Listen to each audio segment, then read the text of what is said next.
Vita menuruti arahan Laskar agar dirinya bersikap tenang. Bersikap tidak tahu apa-apa. Bersikap menurut dan manis. Agar pihak musuh tidak curiga bahwa apa yang sedang mereka kerjakan saat ini sebetulnya adalah jebakan. Jangan gugup sayang, kami semua ada bersamamu, ucap Bima. Bagaimana aku nggak gugup mas? Lihatlah para penyidik itu. Mereka besar-besar, jawab Vita jujur. Bima tersenyum. Lalu ia pun menjawab, mereka hanya menanyaimu, bukan mau mengajakmu berduel. Ih, mas, Vita serius. Vita takut terjebak, ucap wanita ayu ini. Jangan memikirkan sesuatu yang belum terjadi. Percayalah, semua bukti kejahatan itu tidak mengarah pada perusahaanmu. Justru merekalah yang melakukannya. Taktik mereka sudah terbaca Hani. Yang harus kita lakukan hanyalah jangan sampai terjebak. Itu saja, kamu paham kan maksud mas, ucap Bima lagi. Sebenarnya pria tampan ini gemas dengan sifat sang istri, yang kadang-kadang lugu kelewatan. Paham, tapi takut. Vita kan nggak pernah ngadepin beginian, jawabnya lugu. Tuh kan belum apa-apa, keonannya sudah terlihat. Bima menatap gemas pada sang istri. Ingin sekali ia mencium bibir itu. Setidaknya, untuk menyalurkan kecerdasan yang ia miliki pada jiwa wanita ini. Kenapa mas melihatku seperti itu? Tanya Vita heran. Bima tidak menjawab ucapan itu dengan ucapan. Tapi, ia malah mengangkat dagu sang istri. Menatap intens mata itu. Lalu tanpa izin ia pun mendekatkan bibirnya pada bibir wanita cantik itu. Vita diam. Sebab ia tak tahu harus berbuat apa.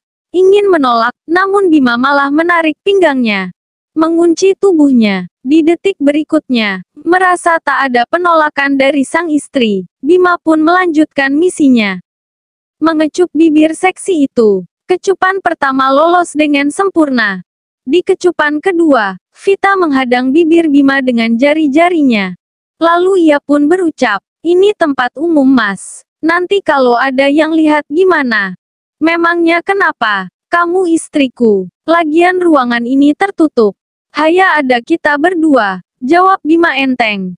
Lalu, ia kembali mendaratkan bibirnya ke bibir wanita cantik ini. Mengecup, menyerang semaunya. Mas White, pinta Vita. Bima menghentikan serangannya. Dia menunggu dengan tatapan lembut. Aku malu, ucap Vita lagi. Malu sama kamu. Kamu istriku, aku suamimu. Aku boleh menciummu kapanpun dan dimanapun aku mau. Kamu juga boleh melakukan hal yang sama.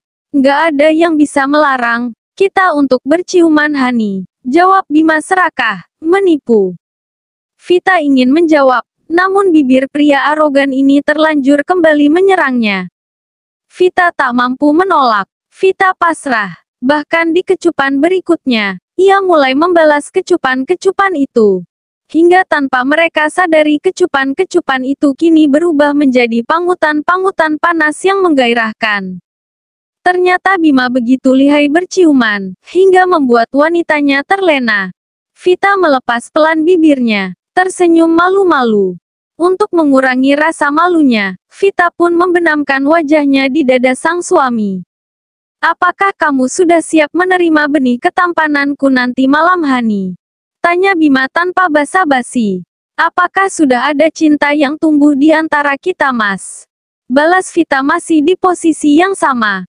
Memeluk sang suami dan membenamkan wajahnya di dada bidang pria kekar itu. Insya Allah sudah hendek, mas bisa merasakannya. Mas yakin, jika rasa yang mas rasa saat ini adalah mas mulai mencintaimu dan cinta itu kini sedang mengepung sanubari mas. Bagaimana denganmu? Bima tersenyum bahagia, karena ia telah berhasil mengungkapkan rasa yang ada di hatinya. Vita juga merasakan hal yang sama mas. Vita juga malu. Vita semakin mengeratkan pelukannya. Dia tak bohong, rasa cinta itu memang benar adanya. Benar jika saat ini telah mengepung relung hatinya. Andai saat ini mereka sedang tidak dalam situasi seperti ini, mungkin Bima akan membawa wanita ini ke tempat yang jauh. Berdua, ya, hanya berdua, untuk mewujudkan cinta yang ada tentunya. Sayang, ucap Bima. Ya, Vita mengangkat wajahnya dan menatap sang suami manja. Apakah kamu tahu sayang, Mas bahagia Hani, bahagia karena mengenamu, bertemu denganmu, apalagi diberi kesempatan untuk memilikimu, ucap Bima. Vita tersenyum, namun, di balik senyum kebahagiaannya itu, ia menyimpan sesuatu yang saat ini masih ia takuti. Apakah Vita boleh jujur Mas? Tanya Vita. Tentu, sayang, jujur saja, Mas akan dengarkan, ucapnya. Mas beneran kan nggak ada hubungan apapun dengan Suster Nadia? Tanya Vita. Tidak sayang, demi Tuhan, berarti, yang ada di dalam sini hanya Vita seorang kan? Tanya Vita lagi.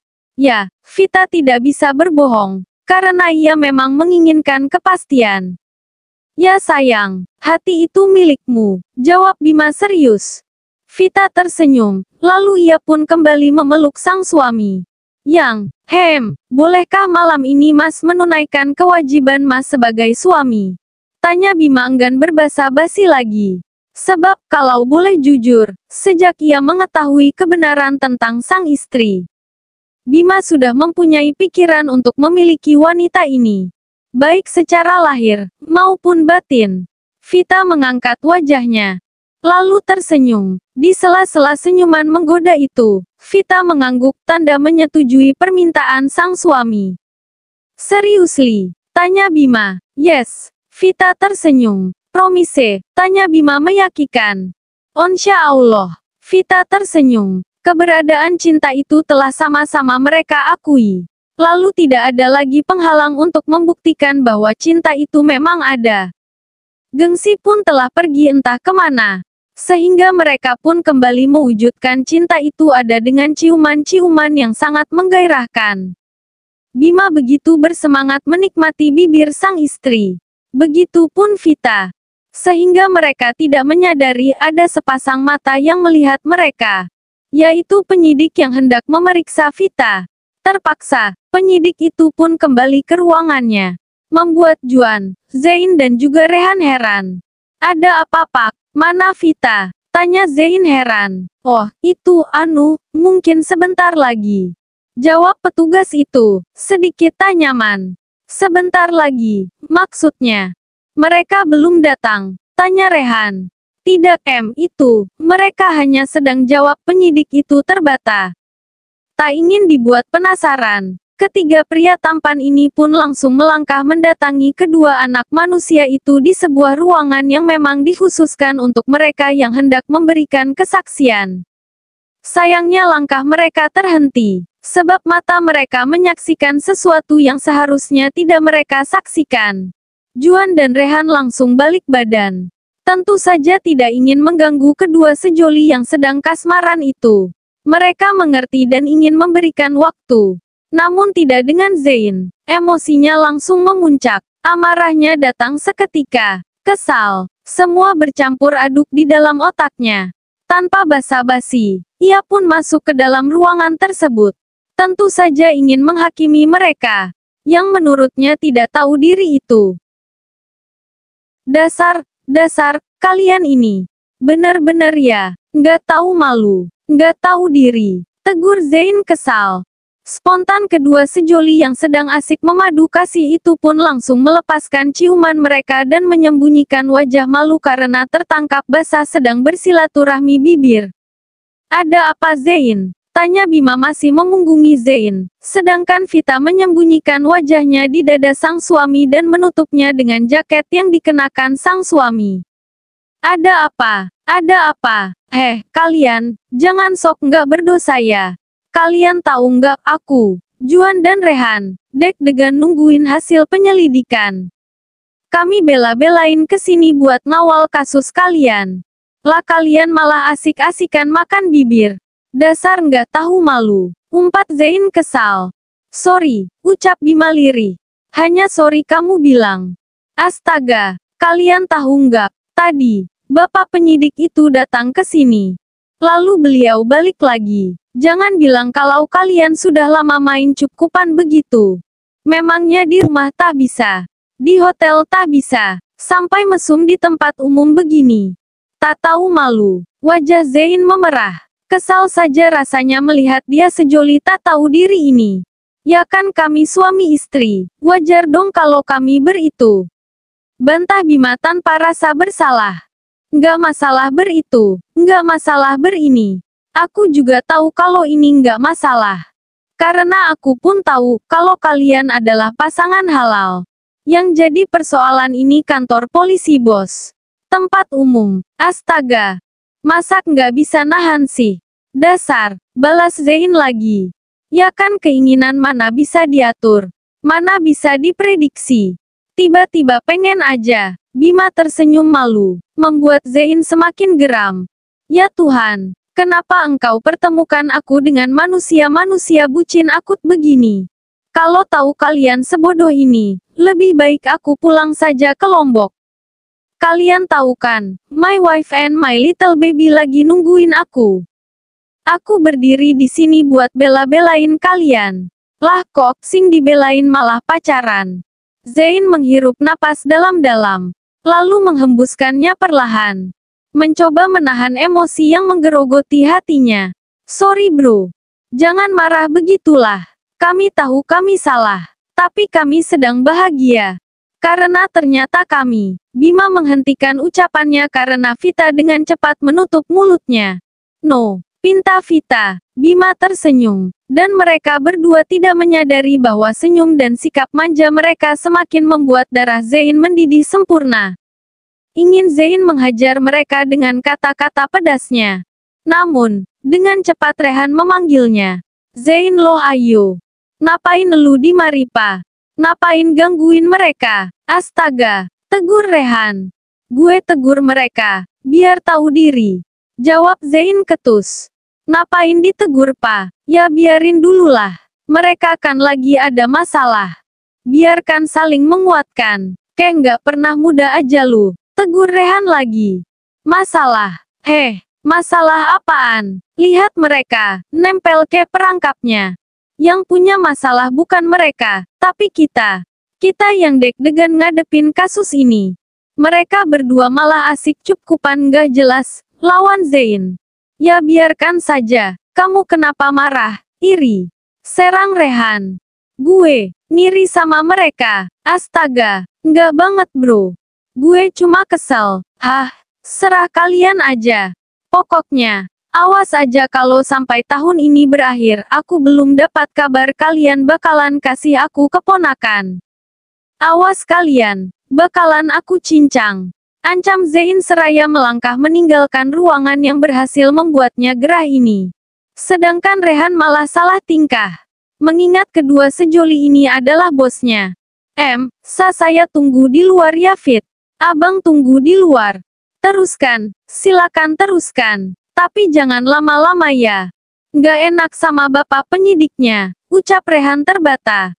Iya bang, makasih atas pengertiannya, jawab Bima. Rehan pun tersenyum, lalu memundurkan langkahnya untuk meninggalkan ruangan ini. Sedangkan Vita dan Bima langsung tertawa. Karena menurut mereka, sikap Zein sangat lucu. Ditambah lagi aksi konyol mereka yang tertangkap penyidik. Ini memang memalukan tetapi juga kenangan yang menggemaskan. Masih, tuduh Vita. Abis enak dek, maaf ya, balas Bima. Tadi udah dibilang di rumah aja, nggak percaya sih. Vita tersenyum manja. Abis momennya pasnya di sini tadi. Masak iya, pengennya sekarang harus on the way dulu, jawab Bima. Vita enggan berdebat dengan suaminya ini. Karena ia pasti kalah. Namun demi Tuhan, Vita tak akan melupakan sepenggal kisah tentang mereka ini. Ini adalah salah satu kenangan terindah baginya. Bermesraan di tempat umum. Terciduk oleh orang-orang yang tidak seharusnya. Lalu dihakimi oleh mantan. Bukankah ini kenangan yang menggemaskan? Tangis pecah mengiringi langkah seorang gadis yang sedang patah hati. Bagaimana tidak, ia telah jatuh cinta pada pria itu, jauh sebelum ia ketemu lagi dengan pria tersebut. Namun, kini di pelaminan. Bukan dia yang menjadi pendamping pria yang telah dijodohkan dengannya. Melainkan orang lain. Orang lain yang telah mencuri stat darinya. Orang lain yang datang ketika dia tidak ada. Tak dipungkiri bahwa Nadia merasa terhina dan dikhianati. Tetapi ia juga tak bisa menyalahkan Randika sepenuhnya. Mau bagaimanapun semua yang terjadi pasti tidak lepas dari kehendak ilahi. Nadia percaya itu.